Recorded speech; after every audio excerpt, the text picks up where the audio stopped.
On this episode, we look at a new pedestrian and bicycle path across the Missouri River in Kansas City, Missouri. Then we visit Jefferson City, Missouri, where a ped-bike path was added to another Missouri River bridge. A blind pedestrian talks about accessible pedestrian signals in Kansas City. Finally, we drop in on Bike to Work Day in Bethesda, Maryland. Stay tuned.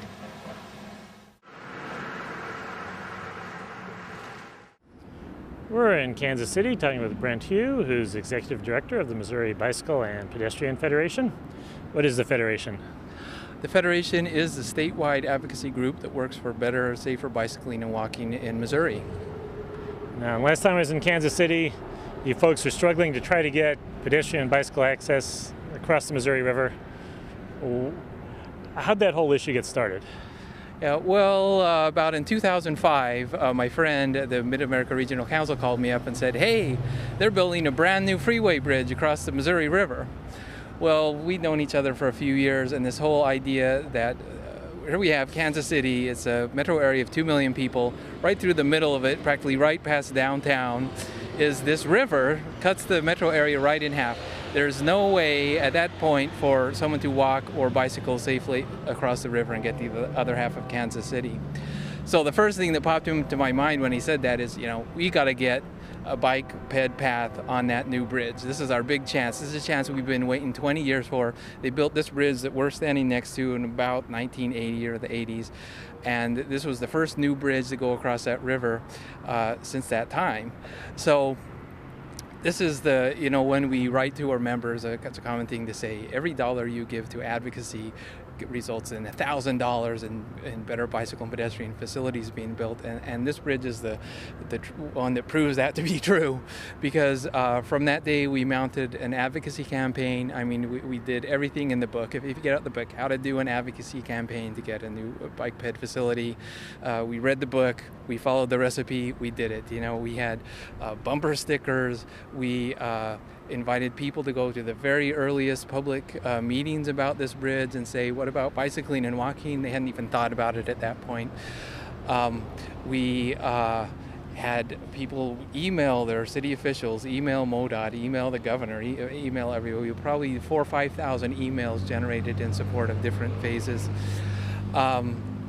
We worked with the local Mid-America Regional Council, and as a result of this, they actually ended up passing a river crossings policy. It's like a complete street policy for river crossings. Every new bridge they build has to include bicycle and pedestrian facilities, not just for any single bridge, but for any new bridge across a major river. And then, and this is what you do when you want to get these things done, we figured out, who can make the decision on this bridge? Who's the yes or no person? Turns out it's really the chief engineer of MoDOT. It was a $250 million project. It was the design build project. It was the apple of their eye. They had to make this work, and so it wasn't anyone local really who was the final decision maker. It was the head guy at our state DOT. So once you know who can make the decision, who around that person, can you talk to, who can influence? And so we talked to the Chamber of Commerce, we talked to the Downtown Council, we talked to the Northland Council, we talked to the City Council in Kansas City, Missouri, and on the other side of the river, it's another city called North Kansas City, much smaller, but we talked to both of them. The Kansas City Council ended up passing 2 resolutions strongly in support. A lot of the business interests ended up passing resolutions in support. All of the bicycle clubs, pedestrian clubs, running clubs, every single organization you could imagine we talked to, and it turned out just having all these different community organizations. The Kansas City Star wrote editorials several times saying what a great idea, we needed to have this happen. So all of this, pressure sort of surrounding our state DOT really got them thinking. Well, in the end, we didn't end up with a bike ped path across that freeway bridge, but we ended up with one on this bridge, which is the Heart of America Bridge. It's about 1 mile west of the freeway bridge. And then they on their own came up with a brilliant plan to put a retrofit, it's called the Shoto Bridge, which is about 2 miles to the east of the freeway bridge. And they put sidewalks and bike paths and connected them up to some of the other streets. And so we ended up, unfortunately, with not anything on that freeway bridge, but with 2 other bridges, 2 beautiful ways now to get across the river in Kansas City. It's been a huge positive impact on bicycling and walking in the city.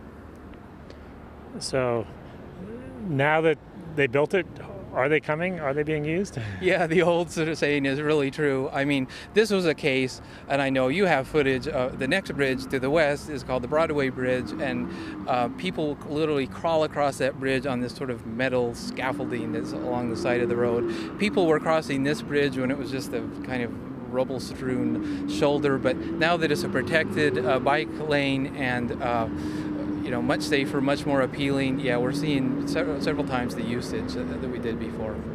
And I tell you, and this is why we saw this, we saw in Kansas City, our motto was worst to first.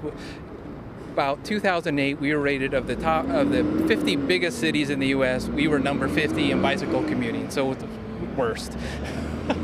So our goal is to get from worst to first, and we saw that by making these bridges, as soon as you get the bridge, every city wants to connect their bicycle. We didn't have bicycle routes in the city, but as soon as you get sort of the biggest, hardest connection done, everyone wants to connect to it. Well, North Kansas City, as soon as this thing was done, they were practically out there with stencils, putting down bike routes around the city to connect. And Kansas City is also working on theirs, and they're bigger, so they're a little bit slower, but they have a great plan to get all these routes connected into this. So by getting these sort of big, difficult, but very important projects done, it really gets all the cities, the whole region galvanized around. Now we've got the hard part done. Let's do the easy parts now. The other part of our plan is in Missouri we have the Katy Trail, which is now a 236-mile rail trail that goes all the way across the state, comes within 50 miles of Kansas City. So here, the second biggest metro area in the state, it gets almost to us. And so between getting these river crossings and then getting the Katy Trail connected into the metro area, which is now funded and under construction, and probably in the next 2-3 years we'll see that happening, then you have these 2 points that everyone wants to connect to. And so I think that's going to galvanize our entire city to, trail networks, bicycle route networks, the whole business are going to connect the 2 together. Someday you'll be able to ride from St. Louis along the Katy Trail through Kansas City, across this bridge, up to St. Joseph and Omaha, and it'll be a great network of trails going across several states. So. And you managed to change attitudes, here in the cities. Have you changed attitudes at Missouri DOT? Well, I have to say the Missouri DOT, because they're my good friends there now, but we've engaged in as much MoDOT bashing as anybody, and complained bitterly. But the Missouri DOT MoDOT has really come around, I'd say 180 degrees in the past 3 or 4 years. One of the interesting things that's happened is as the budgets have gotten tighter, and their budget is terribly squozed. I mean, they're in a terrible position. But they have discovered that, this is a big bike ped project. It was about $7 million. There was the path, and then they did a bunch of bridge renovation. So really the path part was maybe half of that. Well, if you know anything about transportation projects, a $3.5 million project in transportation terms is minuscule, and there are tons of wonderful bicycle projects you can do for $50,000, $100,000, maybe $500,000, and that's a lot of money to you and me, but to the DOT, they have like a $2 billion annual budget. So I mean, this is literally peanuts. So they're finding out that they can have tremendous success by just doing rather simple, inexpensive bicycle and pedestrian projects. People love them. It creates new access to places that have not had it before, and they can generate a lot of positive results with just a very little money. And so, it's kind of contradictory, but as the amount of money has gone down, the value of these small but important projects has gone up, and they're really seeing that. They recently announced 13 new projects, bicycle and pedestrian projects across the entire state, $13 million. It was a project that we'd worked on with people all across the state to come up with what are your top priority projects? What do you need to see done in bicycling and walking? Well, they're able to do 13 projects across the entire state for $13 million compared to here's this freeway bridge, 2, 3, 4 miles long, and $250 million. So the payoff is just much, much higher on the bicycle and pedestrian projects for the amount of money spent. We're in Jefferson City, Missouri, talking with Charles Sullivan with the Missouri Department of Transportation. What do you do for MoDOT? My title is Resident Engineer with the Missouri Department of Transportation. I run the Columbia Project Office. Now we got a bridge behind us with a brand new pedestrian bicycle facility. Where'd the idea for that get started? The idea for that spurred many, many years ago. We had, like I said, with our transportation, non-motorized transportation engineer that we had, or a person in charge, and the city and Parks Rec, I guess, somebody had thought it'd be nice to have, I guess, a bridge across the road there, connecting us to Callaway County. Through the years, I mean, we've done different things. We've taken the shoulder, we've widened it, made that a path, and then with, I guess, enthusiasm for the Katy Trail, which is on the Callaway County side or the north side of the river, it just got people more interested in wanting to do it. So I guess a group between the city, the state highway department, and other interests have got state parks. They've got more people interested, and they got some donations. And with their donations and what MoDOT had put in with it, which we kind of had set aside, we ended up coming with a bridge or an attachment to the existing bridge here we got going over the river. Engineer looks at a problem like this, existing bridge, you're going to cantilever something off the side. What are the challenges of doing that? What do you have to look at? Well, first of all, the challenge is the cantilever part was probably pretty easy. It's all in the design. It's just attaching it to the existing bridge, the existing struts, making sure it's structurally feasible. The bridge will hold the weight. And then, like I said, figuring out a way to get it, what height you want it to be, how high you want it up, how low you want it to be. I mean, they looked at all that. We got to worry about the attachment when it comes to snow removal, not throwing snow onto the bridge on the other side. It happens. We had to connect it to the existing bridge, so therefore we had to cut into our existing shoulder, our existing what we call our barrier. Well, in our existing barrier was our electric for our lights, so we had to figure out a way to unwire them, wire them back up. We have wiring for our navigational lights. Had to figure out a way to move those navigational lights from the existing pier out to the bridge and have a way to work on them. There's a lot of connectors of what kind of surface you're going to have out there, what's your weight.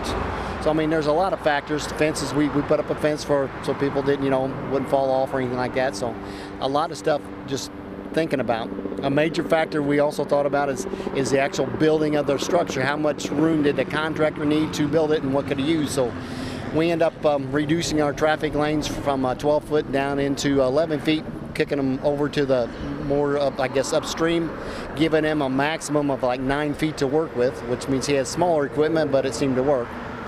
His only other access was from the river, which he used readily to bring a lot of his equipment up and just raise it from the barges up. So he did a lot like that.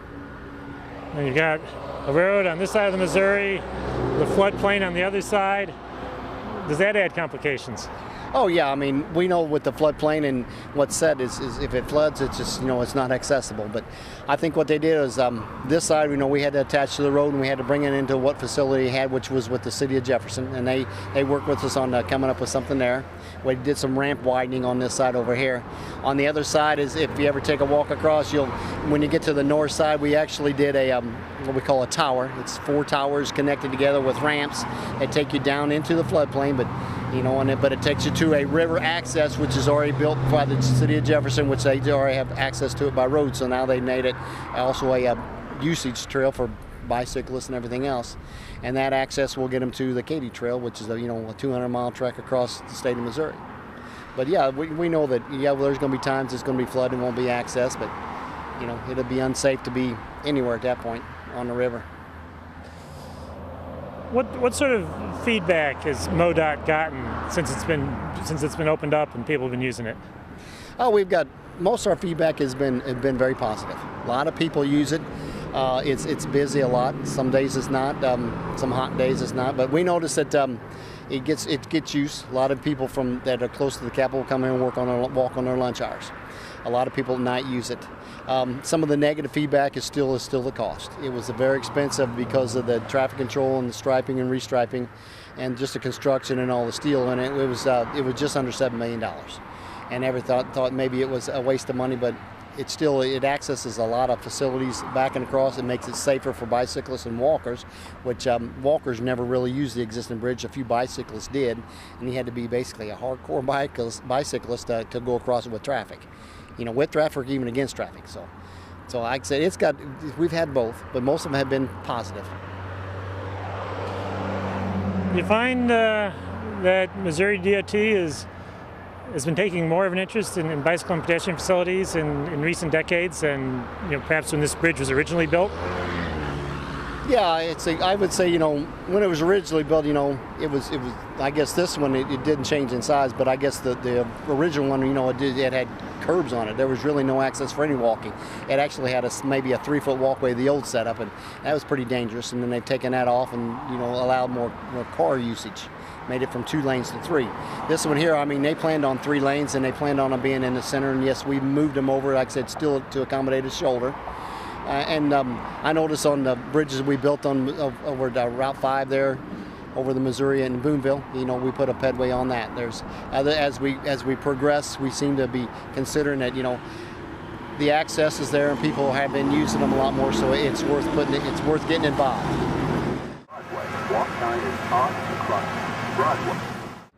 We're in Kansas City, Missouri, talking with Sheila Styron, who's public policy coordinator for The Whole Person. What is that organization? The Whole Person is a center for independent living. We provide people with disabilities with the resources they need to live independently, whether it be jobs, housing. We help them with organizational, individual access, employment. We work with young people. We work with families and people with all kinds of disabilities. And one part of living independently is being able to get around, transportation. What sort of issues does that present? Well, transportation obviously involves getting from point A to point B, and that involves figuring out if there's public transportation that's going to work for you, or if there are organizations that can assist. It involves working with the buses, and it also involves being a pedestrian, crossing streets, sidewalks, curb ramps, parking for some people who have vehicles. Accessible parking is another big deal here in town. Dealing with transportation issues, getting around in the various seasons that we have here in Kansas City, when it's too hot, when it's too cold, ice and snow removal issues that we deal with. And I'm particularly involved in working with the city on installation of accessible pedestrian signals, along with another one of my coworkers here, Patrick Palmer. What is an accessible pedestrian signal? An accessible pedestrian signal is sort of an adjunct to regular traffic signals that help people who are blind, visually impaired, hard of hearing, deaf, or even deafblind to get access to some of the same information that people who drive cars and people who can see to cross the street can use to get the information. We need to know when the light changes. We need to know when it's safe for us to cross the street, just like everyone else does. And these signals provide information first by having a locator tone, which is a beep that is supposed to be the right amount of volume so that you don't hear it unless you're pretty close to it. It's supposed to be adjusted so that it goes up and down in volume with the ambient traffic noise. And that beep will help a person who can't see find the pole. I could wander around for a long time on a big corner if I didn't have that beep to find the pole. And then once you find the pole, you push the pedestrian button, which when you hold it for a few seconds, it will tell you to wait to cross the street, or it will tell you verbally that it's time to cross the street, or it might be outfitted with another sound scheme that will alert a pedestrian who can't see the sign when it's safe to cross the street. Wait, Broadway. Walk sign is on and cross. Now, how many accessible signals are there here in Kansas City, and how many still need to have that feature added? Well, I might get these numbers a little bit off because right now we're installing some new ones, but we might be up to 30 or so, and we have almost, I think, 700 or so signalized intersections in town. I've heard that number referred to on a couple different levels, but we've got a long way to go in Kansas City if you break that down even into rough percentages. So how's it been changing over time? A few citizens have been really strongly advocating over the past few years, and we have gone to City Hall basically and pounded on the doors. We've educated them to the need. We've made requests. The city has, in theory, agreed to make all future installations and all future upgrades accessible. They've agreed in theory. We're still having a bit of a bumpy ride getting all of the details worked out,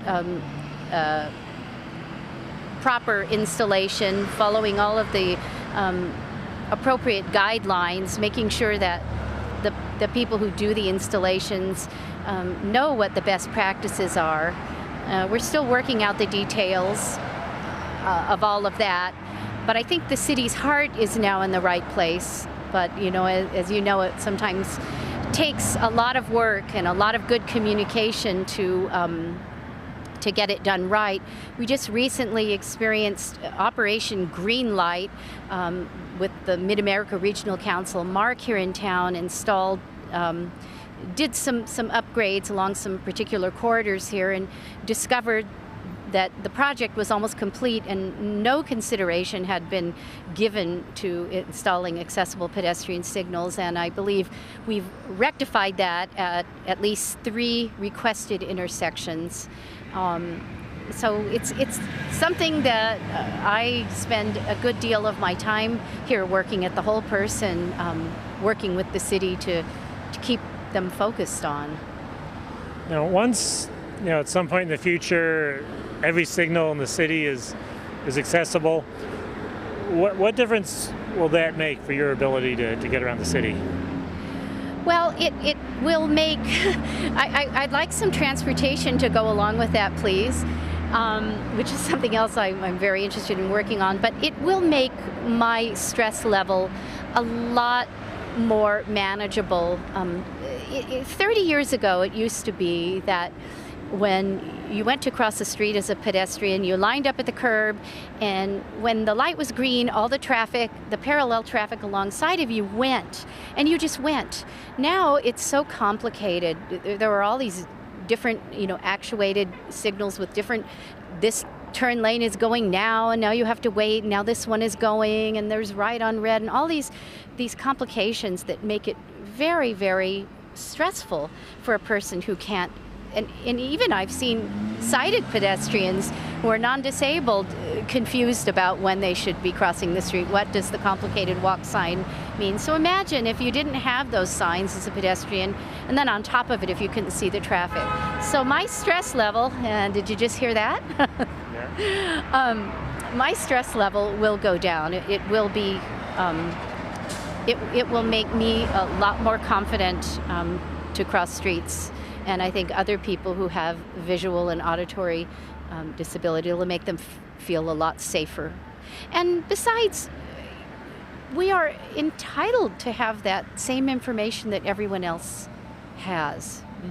It'll make us feel really good to think that the playing field has been leveled at least a little bit. I still won't be able to drive, most likely. Those magic electric automatic cars won't probably be up and running yet, but we'll at least be able to have equal access to crossing streets on foot. You have traffic engineers who've been putting in signals for decades, but they've never done an accessible signal. What sort of training is out there so that they can learn, what the details are out there that can make such a difference? Well, there is training available. There are some good guidelines. The draft PROAG guidelines from the Access Board and the MUTCD has some really good, clear instructional guidelines and best practices that are out there. And there's also a wonderful training workshop that is traveling around the country right now, courtesy of the NHR. Oh no, I've gotten myself into this bind. Yeah, the National Highway Safety Research Program.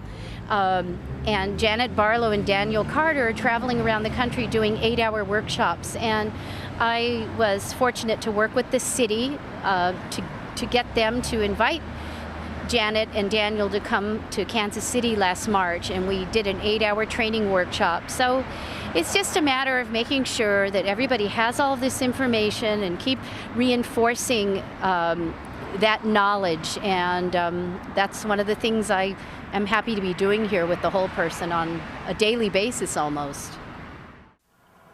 Visit us on the internet at www.pedestrians.org.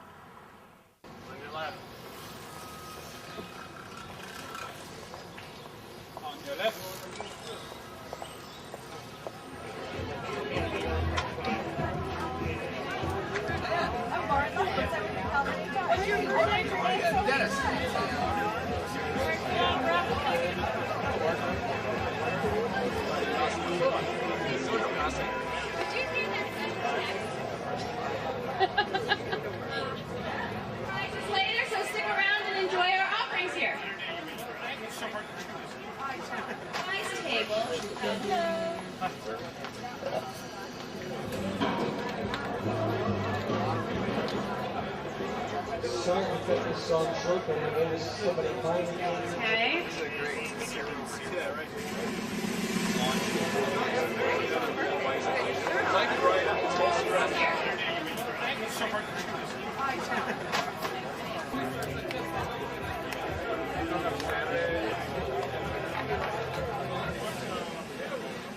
Great.